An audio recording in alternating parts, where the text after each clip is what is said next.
Hi guys, welcome to Gardening with Friends. Today I'm super excited to talk about mini chainsaw.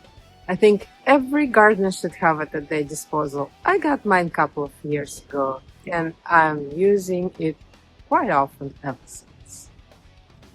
Let's push the limits of this little guy and see what it can do. Let's start with some small and medium branches to get the mini chainsaw going. These branches are just the opening act, nothing too intense yet. At this stage, it's feeling confident and ready for action.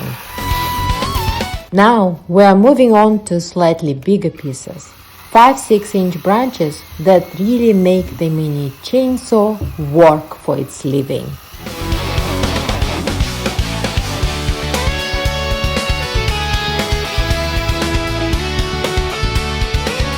And here comes the big test. The official maximum cutting capacity for this mini chainsaw is 6 inches.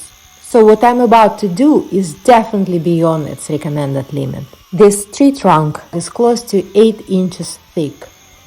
Think of this as a fun experiment, not advice. Let's see what happens.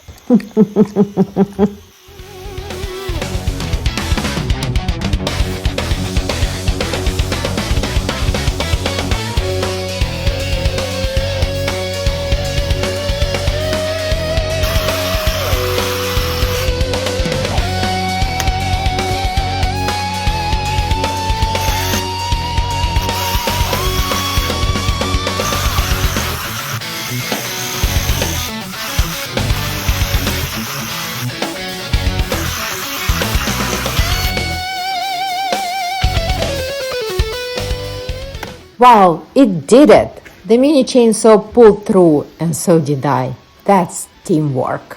Thanks for watching, friends. Remember, this was just a fun experiment. Always stay safe and stick to manufacturer guidelines. If you enjoy practical gardening tools and real-time tests, make sure to subscribe and join me for the next adventure in the garden. Happy gardening!